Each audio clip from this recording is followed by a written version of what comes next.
Hello and welcome to the first episode of the podcast. Now, this is something I'm starting up fresh on this channel, on the Ben Shields channel, and it's called Enemy of the State Podcast. I was a little surprised that nobody has taken that name, but hey, no one's taken it, so I'm going to start it up.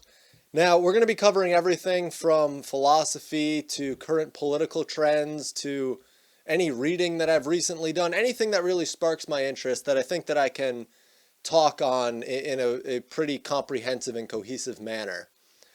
So the idea though with this podcast is to be able to talk about things that I wouldn't necessarily post on the main channel, but also to bring on guests and occasionally maybe have a live show, have a call-in aspect to this, and just cover things that I wouldn't be able to regularly cover on the main channel.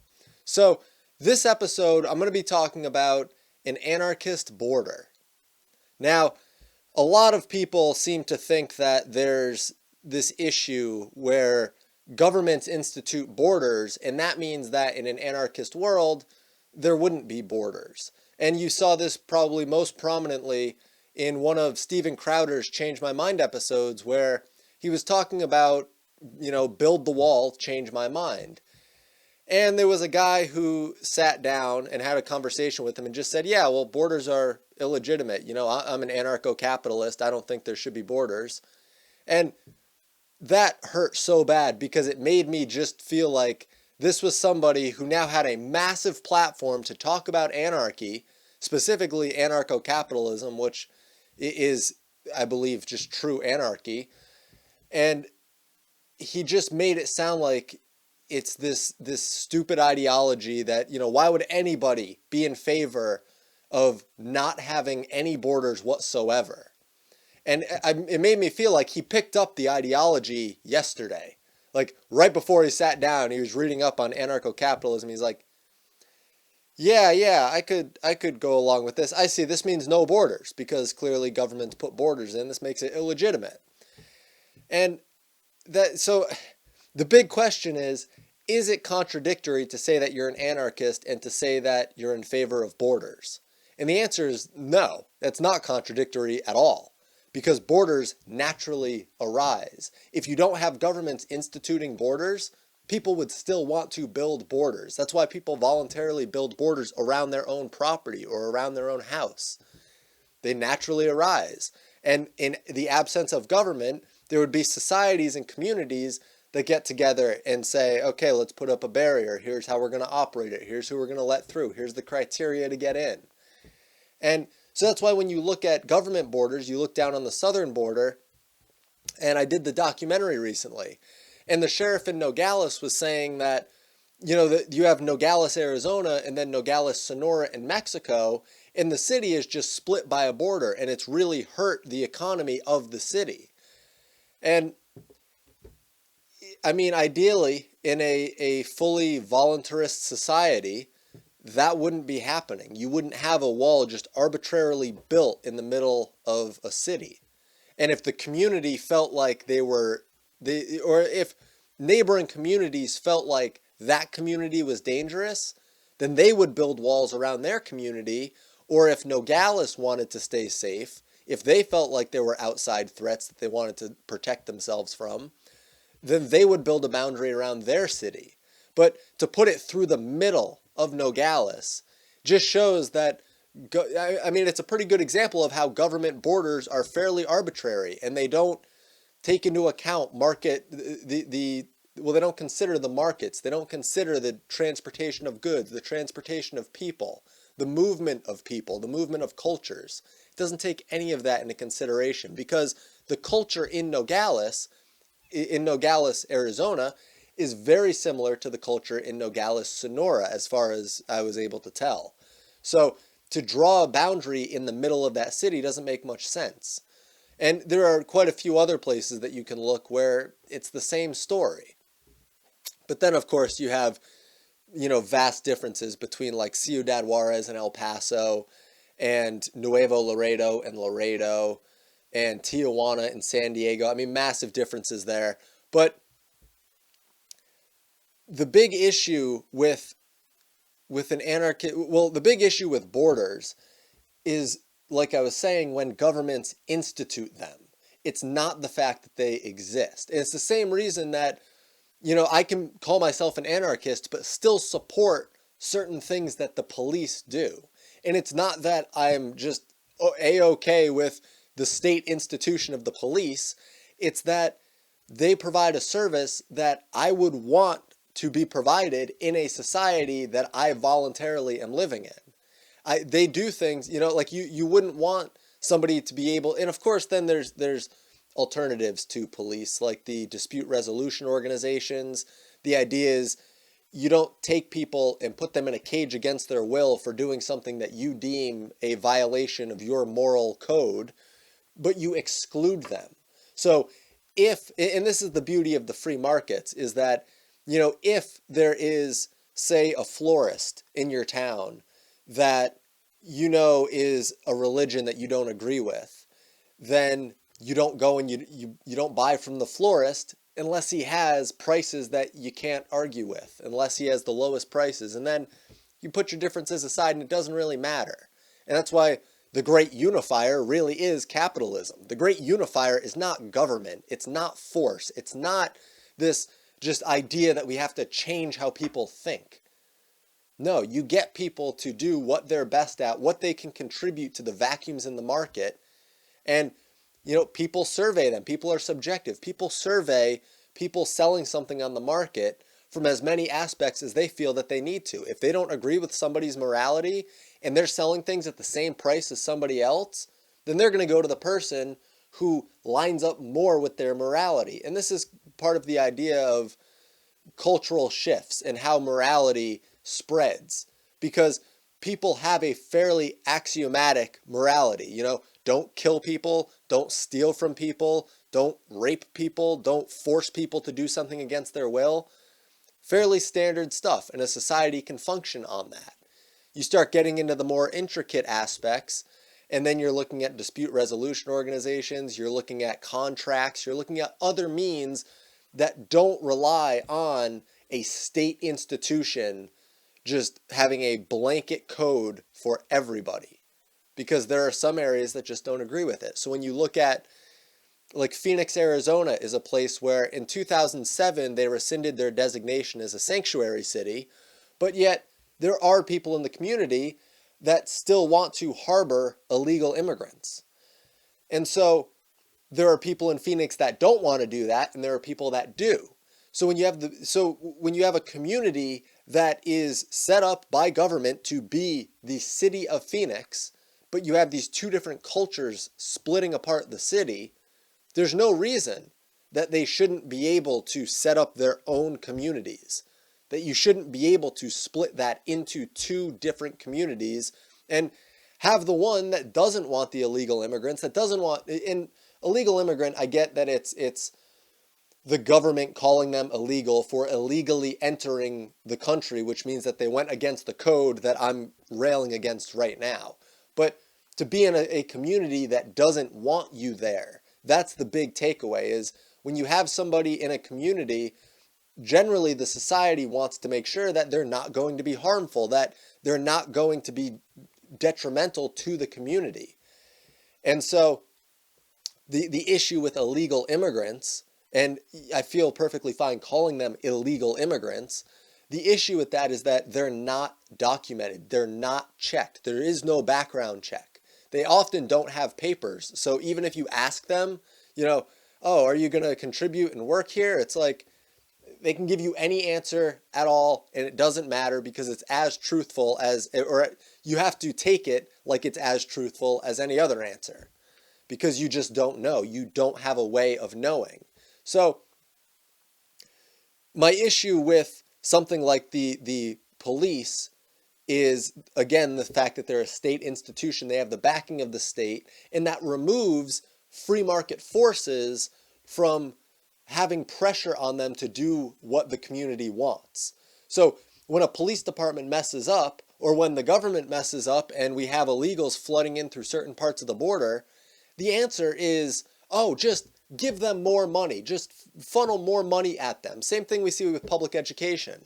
Oh, public education, the kids are getting lower test scores, they're failing more. Oh, just more money. We need to hire more teachers, pay the teachers more. Even though teachers get paid plenty. Teachers make enough, okay? In fact, teachers should have a lot of the safeguards that they have at their job taken away so that you don't have teachers that can come within an inch of beating a student, but they have tenure, so they're perfectly fine. You know, if you have, and I think I covered this at one point in a video a while ago, if you have a school that, because tenure is something that public schools in general do. So if you have a school that doesn't give out tenure, which there are private schools that don't do that, then the parents, when they send their kids there, when they're paying to send their kids to these schools, because you're paying for public schools too, don't be fooled, you're paying for public schools. But when you pay to send your kid to a private school, you get to know that the teachers there, if they have tenure, if that's a thing at that school, you're going to have on average a lower quality of teacher. And you can say, oh, well, only high quality teachers get tenure, but that's not true. That's not true at all. I went through the public school system and there were plenty of teachers who had tenure who had no right teaching in a school. They had no right interacting with the youth in any way whatsoever. So it takes away from the value of the school because it takes away from the value of the product they're selling, which is the education. It takes away from that. And it does it by, again, removing free market forces. It takes away this back pressure where they have to be responsible for the effects of their actions. If they don't teach the kids properly, well, they have tenure. If the police don't serve the community properly, well, it's the police. You need them, right? you need them, right? So that's my idea with the anarchist border is, I don't support the fact that governments arbitrarily put it up, but I do support the fact that there are borders. And honestly, at this point, I don't think that we're in a state as like when I say this, I mean like a global state. Like I don't think the entire world is in a situation to have a very pragmatic discussion about a world where you have borders that are voluntarily set up and not arbitrarily set up by bureaucrats, because the entire world is governed to some degree by a government. I mean, unless you're talking about islands in the Pacific or something, like somewhere where there is no real civilization. It's a civilization that hasn't changed in tens of thousands of years. They don't have an influence from the outside world. It's literally a small community that doesn't get outside influence. I mean, when you're looking at situations like that, there's a litany of issues there anyways. The reason that they're not actually progressing, there's plenty of issues, but I just don't think that we're in a place to start talking about an anarchist border in a very real sense. So I'm talking about it here because I want people to recognize that being an anarchist and believing in borders is not contradictory, but thinking that you need to have a government to institute borders, that is a problem. And people, though, I mean, then that gets down a rabbit hole of, well, what else does government not have to do? And a lot of monarchists will look at military, police, and courts and say, well, that's necessary. But that was really one of the things that shifted my thinking, was when I started looking into the things that I just took as being true. I just believed them to be true, that, oh, you need some single entity, you need some unification around military, police, and courts. And then the more that I dove into it, I realized that you don't need government for those things. And there's perfect praxeological reasons why you don't need those things. But people still tend to think that you do. So this isn't a video where I'm expecting people to just go, oh, well, why are we working with this government in the first place? Let's just get rid of them and institute, anarchy, which is instituting nothing. It's the lack of institution of something.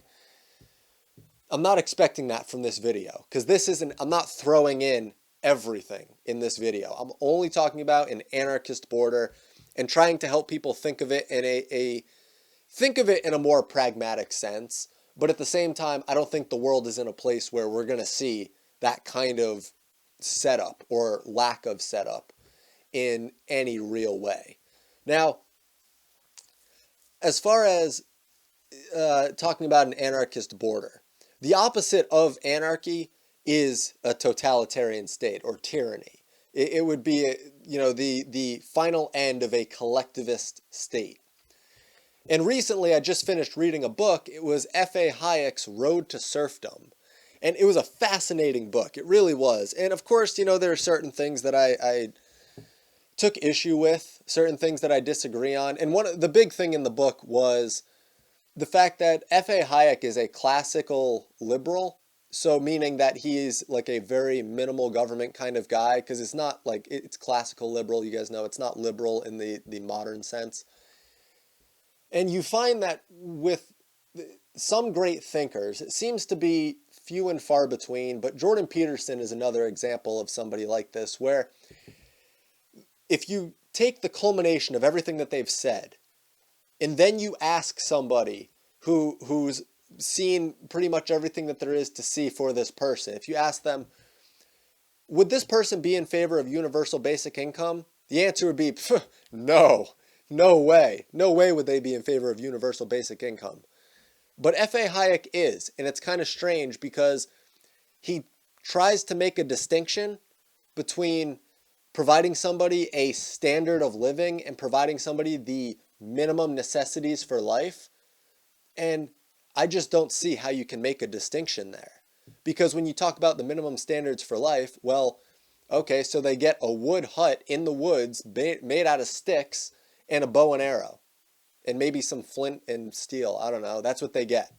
And then you say, well, do they then have to rely on themselves to get food? So maybe we should provide them food. Is that a minimum necessity? Or is just giving them the means to get food enough? Because a capitalist society, a free market capitalist society, already has that. And you don't have to give people anything. You just have to not stop them from doing something voluntarily. So then, you think, well, a house, okay, so is a stick shelter enough? And then they can build on it? They have the means, they're in the woods, they have the means to build on it. So is that enough? Or do we have to actually invest in like drywall, insulation, heating, AC, running water? Like can they go to the bathroom in a hole? Or do they have to have indoor plumbing? Because that indoor plumbing is not a necessity. Running water is not a necessity. You don't need it to survive. You don't need drywall and insulation to survive. So that's the issue that I take with him. But I'm getting off on a tangent here because one of the things he lays out really well, and of course, that's my criticism of the Road to Serfdom, but in F.A. Hayek in general, but I don't want that to detract from the actual usefulness of his work, because it's fairly comprehensive, and a lot of what he says is just fantastic. So Ludwig von Mises is somebody who came at socialism from more of an economic standpoint, because he said, of course, if everybody's income is equalized in large part, or even some of the more, even some of the less radical socialists will say, yeah, but no, people still make different wages. It's just more equalized. So like when people work at a company, people get paid the same, but between companies, it might be different, or between industries, or even between job levels, it might be different. So it's not based on an individual, it's based on their position. And so even there, you have the issue where, okay, well, if you normalize a lot of these wages, then people are going to be less incentivized to produce more. And then you could say, well, we see, a decrease in wages doesn't necessarily produce a decrease in production. And then you could easily make the argument, well, they could be more productive. If they were more incentivized to do a certain thing, they would be more productive at it. They'd be more inclined to want to do it. But this was the typical argument up to the Ludwig von Mises era, which, we're really talking, this was the argument up until like the 1900s, late 1800s, early 1900s. This was the main argument against socialism. And then the socialists would come back and say, well, in a perfect socialist world, the perfect socialist man, would realize that he has to contribute to society, but he has all that he needs given to him by society. So it's the old Marxist maxim of to each according to his needs, and from, I think it's reversed, but it's from each according to his ability and to each according to his needs. And that, again, that's there are several issues with that, but because again, you sacrifice the individual for the good of society. So there is, any collectivist society can't have a moral structure, because if the good of society deems that you break the moral structure, then you have to break the moral structure. And you can't say that it's just, oh, whatever is good for society, because that's not a moral structure. That's just some base axiom that you've elevated to a deity. That's all that is. And that's thinking that man is fit to rule over man, which has led to some of the greatest atrocities in the 20th century. And throughout all of history, don't get me wrong, we've seen the culmination of it more so in the 20th century, but it's all throughout human history. You see this. So anyways, the main contribution of Hayek to the destroying of socialism, the ideology of socialism, to destroying that mindset, he talked about why people think that a socialist society would be run with the best intentions, and he explains why it would actually be run on far less pure intentions, far more impure.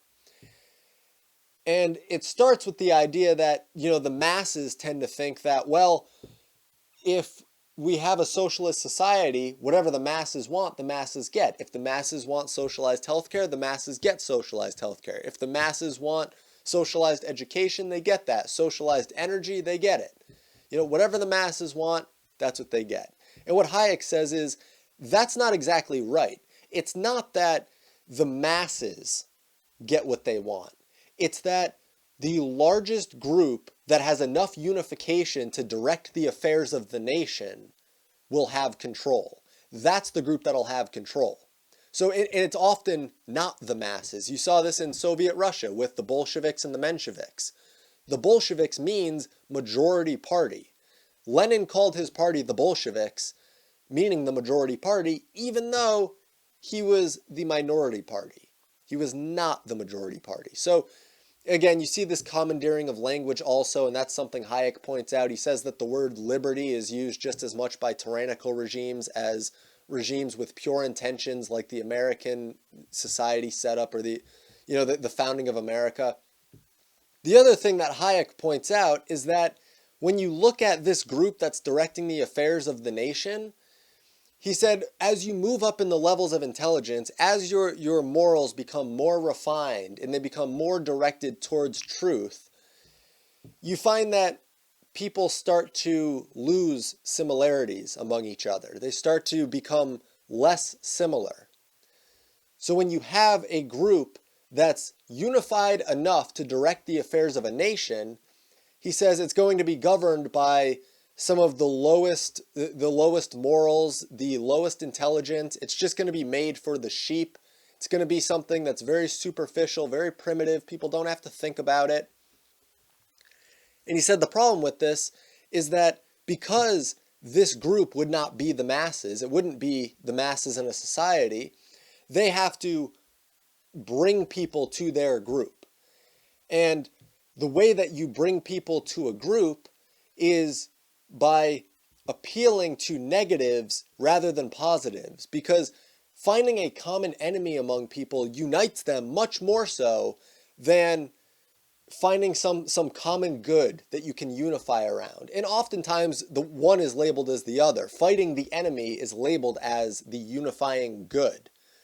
But in this group, you're also going to have some people who have wavering or ill-defined morals that will just listen to whatever voice is being drummed into their head the hardest, whatever tenets scream to their emotions the most.